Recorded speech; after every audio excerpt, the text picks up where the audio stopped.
Hey guys, Joel from AutoGuru here, and in this video we're going to talk about cleaning your car's paintwork. Your car's your pride and joy, and washing the paintwork is the easiest way to make it look like it just rolled off the showroom floor. Here are some of the products we're going to use. Obviously we've got our sponges, our car shampoos. We're going to be using a snow foam cannon today. If you don't have access to something like this, your normal garden hose is fine, and then a detail spray to finish off with. Whoa. Here we go, Brendo. All right, so time to foam the car.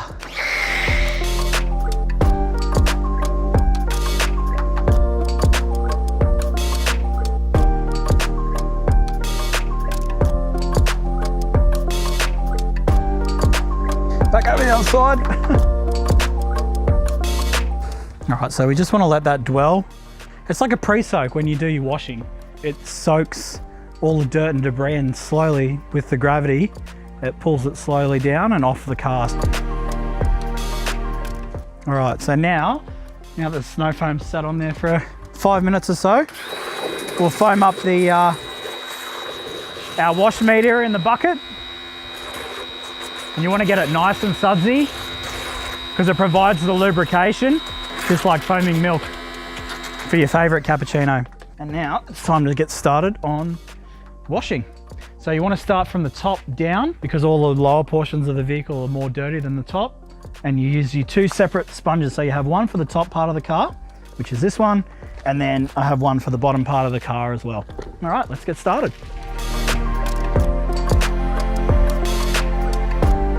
So you just want to work in straight lines just to minimize the chances of scratching your paintwork. Just working over the vehicle and flipping the pad. Just when you notice that you're getting to a certain level of dirtiness, just working your way through, slowly over the top. And then what you want to do once you've done a few panels is go back to the rinse bucket, rinse your pad under there. So as you can see, it's not too dirty because the snow foam's doing its job. So it's not too dirty. But what we'll do, into the rinse bucket, just rub it up against the grit guard there, wring it out, and then back into the soap. And that way you're not contaminating your soapy mixture with dirt.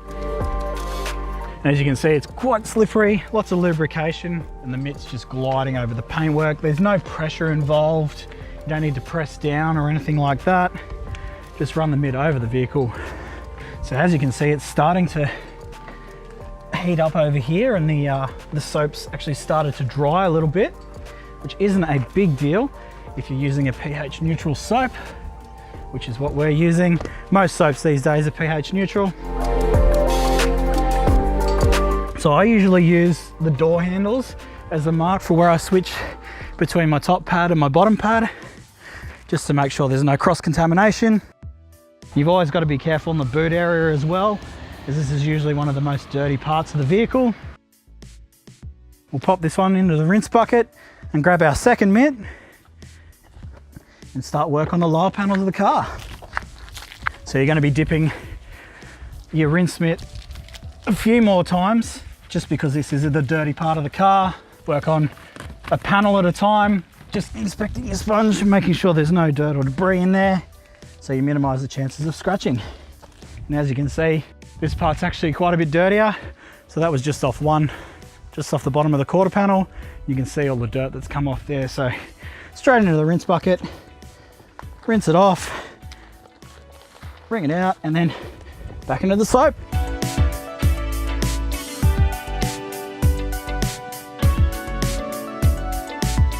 So if you do notice some of the soap has dried, just go over it again quickly.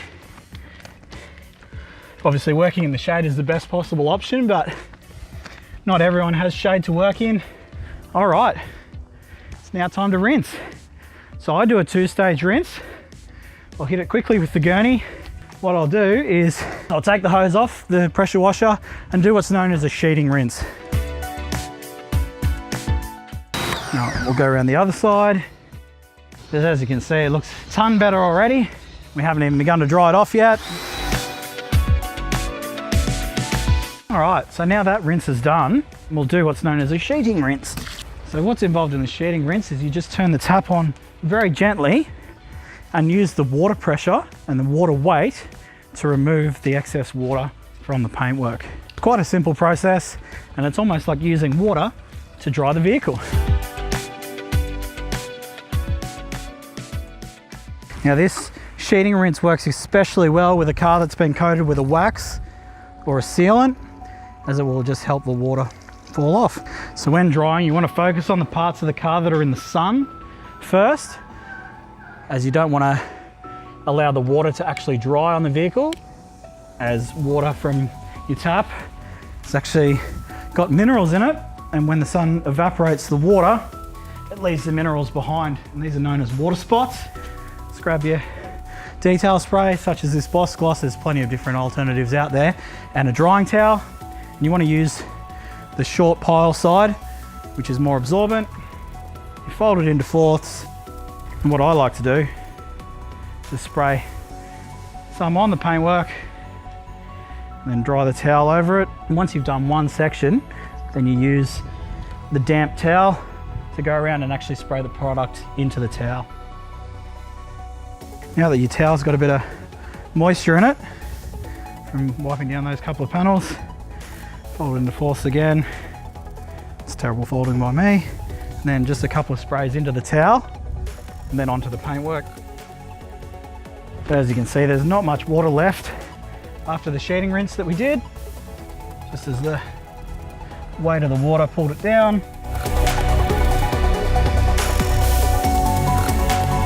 So once you have cleaned the car, you might notice a few paint chips and scratches that dirt might have been hiding before. Case in point, we actually have one on the bonnet of this car. So just here, there's a few little paint chips which weren't visible before. So we might have to tackle those in another video. Obviously, if you don't have the foam cannon, just the normal rinse down with a hose on a spray setting is fine. Just make sure you try and get as much dirt and grime off the car as you can before you actually attack it with a wash mitt, because the less contact washing you do, the less damage can occur from scratching or swirl marks. So there you go, guys.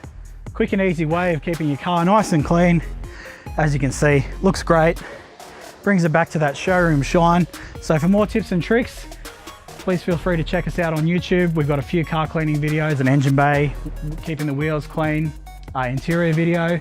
So if you want to completely detail your car, there's plenty of how-to guides. And check us out at autoguru.com.au. See you next time.